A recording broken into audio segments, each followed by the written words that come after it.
क्योंकि लड़ाई से एक क्रम में जुड़ा हुआ था। कहानी स्टार्ट करते हैं, सुनेगा, कहानी सुनते जाइएगा, आप क्या हो जाएगा। एक दूसरे में तो कुछ लिखा हुआ है ही नहीं है, सिर्फ डेट लिखा हुआ है और कौन व्यक्ति था उस समय उतना ही लिखा हुआ, उसके बाद कुछ लिखा हुआ है ही नहीं है। हम यहाँ से याद करवाते हैं, कहानी सुनिएगा, रिकॉर्डिंग कर सकते हैं, ज्यादा बेहतर रहेगा, क्योंकि कहानी रहेगा, रिकॉर्डिंग रहेगा तो नोट्स अपने हिसाब से लिख सकते हैं। स्टार्ट करते हैं। यहाँ पे है आंग्ल मैसूर युद्ध।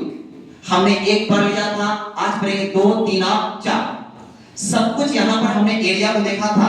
यहाँ पे मराठा है, यहाँ पे मैसूर है, यहाँ पर हैदराबाद में निजाम है और यहाँ बैठा हुआ बंगाल में वाराणसी है।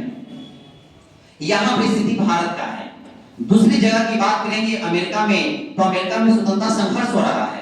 उस स्वतंत्रता संघर्ष में फ्रांस है जो साथ देता है अमेरिका का, और उसी बीच में यहाँ पे अमेरिका स्वतंत्र हो जाता है और इंग्लैंड हार जाता है। इसकी सूचना भारत में पहुंचती है। भारत में जैसे ही पहुंचता है तो ये सीधा इंग्लैंड वाला क्या करता है कि माहे क्षेत्र पे अटैक कर देता है। कि माहे किसके पास है, तो फ्रांस के पास है। माहे पे अटैक करके माहे क्षेत्र को अंग्रेज ले लेता है। दूसरी बात है, यहाँ पे संधि के अनुसार कहा गया था पहला संधि में, मद्रास की संधि में, कि अगर कोई दूसरा कोई अटैक करता है तो आपको रक्षा करना अनिवार्य है। 1770 से 71 के बीच में मराठा हमला करता है पे मैसूर पे, फिर भी अंग्रेज चुप रहता है। ये रीजन यहाँ आ जाता है। और ये किस्सा द्वितीय का अब कहानी आता है, इसका सूचना कहाँ पहुंचा, मैसूर में बैठा हैदर अली को सूचना जाता है कि ऐसा ऐसा बात है। ये सीधा अपना सेना लेके अटैक कहाँ किया है, तो कर्नाटक क्षेत्र पे। कौन कौन है, हैदर अली है, निजाम है, मराठा है। ये तीनों मिलकर कर्नल वेली को यहाँ पर क्या करता है, हरा देता है। कर्नल वेली जो है ये भाग के कहा जाता है वाराणसी के पास, यानी कि बंगाल के पास जो बैठा है, बंगाल का गवर्नर वहां जाता है। वहां जाने के बाद यहाँ पे कहता है कि यहाँ से एक व्यक्ति को छोड़ता है, उस व्यक्ति का नाम है आयरकुट। आयरकुट जब आता है तो आयरकुट हैदर अली के बीच में एक लड़ाई होता है जिसे बोलते हैं पोटोनोवा का युद्ध 1781 में। 1 जुलाई 1781 में पोटोनोवा का युद्ध होता है। इस युद्ध में मराठा इसका साथ दे रहा था। जब बराबरी पे पहुंचता है तो आयरकुट क्या करता है, मराठा से एक संधि कर लेता है। उस संधि का नाम है सरवाई की संधि 1782। सरवाई की संधि जैसे हो जाता है, हैदर अली कमजोर हो जाता है और हैदर अली यहाँ पर हार जाता है। हारने के बाद कुछ ही दिन के बाद ये घायल हो जाता है। 1782 में इसका मृत्यु है और आयरकुट का 1783 में मृत्यु है। अभी यहाँ पे लड़ाई संत हुआ ही नहीं था, लेकिन अब इसका बेटा बनता है शासक टीपू सुल्तान। टीपू सुल्तान शासक बनता है। ये बात करता है कि हम इसकी सैन्य व्यवस्था अच्छी नहीं थी, बिल्कुल अच्छी नहीं थी। इसके पिताजी का मृत्यु हो चुका था, सैन्य व्यवस्था इसका अच्छा नहीं था, ये कम योग्यता था, जिसके कारण बोला कि हम लड़ाई नहीं करेंगे, हम संधि करेंगे। तो संधि का नाम है मंगलौर की संधि। ये संधि हुआ, संधि में कुछ शर्तें रही और ये संधि निकल गया। लेकिन दिक्कत यहाँ पर ये आ गया कि टीपू सुल्तान का जो विचार था वो व्यापार नीति था, विदेश नीति पे विस्तार करने का विचार था। इसका मंशा था कि जिस तरह से अंग्रेज हमारे यहाँ व्यापार करते हैं तो हम क्यों नहीं व्यापार कर सकते हैं। इन्होंने व्यापार मंडल भी बनाया था। यहाँ सुनिएगा, व्यापार विदेश नीति का विश्वास था। दूसरी बात, इन्होंने फ्रांस से रिश्ता जोड़ा। जैकोबिन क्लब जो फ्रांस में था उससे इनका सदस्य शामिल हुए। जैकोबिन क्लब जो है क्रांतिकारी संगठन है, उससे सदस्य बनते हैं। नेपोलियन से डायरेक्ट इनका रिश्ता जुड़ता है और तुर्की से व्यापार शुरू हो जाता है। इस सारी घटनाओं को देखते हुए रहता है अंग्रेज। यहाँ पे पहुंचा हुआ लॉर्ड कॉर्नवालिस, उस सब चीज देखते रहता है कि यहाँ क्या क्या हो रहा है। इसी के बीच में आता है कि क्षेत्र का बंटवारा करता है अंग्रेज कि हम आपको क्षेत्र देंगे। मराठा को अपने कब्जे में ले चुका है, कहता है कि आप बोले ना क्षेत्र दीजिए हमको। तो मराठा को बोलता है कि आपको हम ट्रावणकोर आपको दे रहे हैं, ये आपका एरिया है। जो कि ट्रावणकोर ऑलरेडी कहाँ आ रहा है, मैसूर में।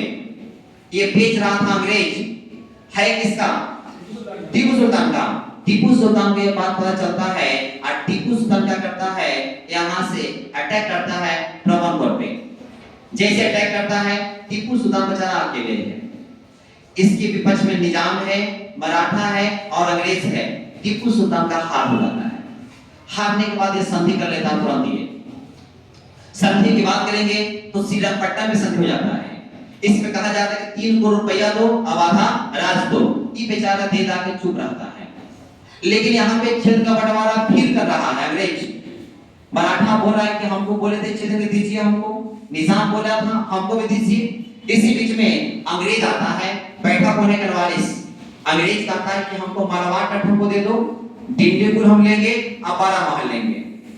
मराठा बोलता है तुमको जो नदी तुम्हारा नदी उसका उत्तर साइड तुमको हम देंगे, और निजाम को देता है कृष्णा नदी, अब पेनौर नदी के बीच में क्षेत्र उसको दे दिया है।